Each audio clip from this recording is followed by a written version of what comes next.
Many people have their usual stereotypes about cheerleaders. You may think they just yell and jump around and try to bring up school spirit, but that's not the case. Whether you see cheerleading as a hobby or an activity, it's a sport that's dangerous.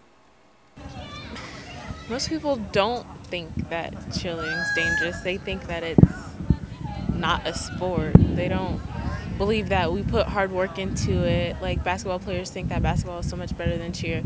But you get injured easier in cheer. It's a lot of hard work. You have to lift up girls. Basketball, all you have to do is bounce around a ball and run up and down a court. And cheerleading, you have to pick up people. You have to jump. You don't have to tumble, but it helps. It's like cheer, you have so much more stuff that you have to do. You use a lot of different muscles, and in basketball, it's the same thing over and over again. Football, you tackle, ooh-wee, but you got pads and stuff. When you see a cheer routine, you not only but of course see smiles, but also stunts, jumps, and tumbling, which may cause a series of injuries. You may not think so, but a lot could happen in a 2-minute performance. Because of this, our coach, Miss Bender, says mats need to be used. Well, this year we are going by the American Association of Cheerleading Coaches and Administrators, and they recommend that mats are used for all stunting, multi-level, and for the safety of the cheerleaders, that's what we are doing. We go to camp every year with United Spirit Association, and it's a safety association that they deal with and they recommend. And at first the girls were very unhappy about having to use mats, but when you're looking at girls being thrown 20 and 30 feet, then you have to have some type of safety net.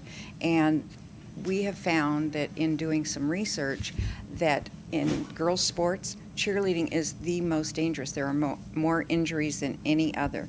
There was a period of time that they did a study, and there were 103 serious injuries or deaths in female sports, and they found 63 out of 103 were cheerleaders.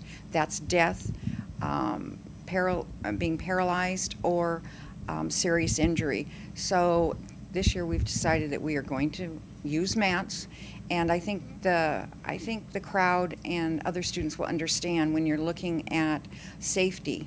And when you're thinking you don't have a helmet, you have no protection at all, and you have to depend on high school girls when you're coming down to catch you, that it's important that we go ahead and use the mats. We have to use them on cement and on a gym floor.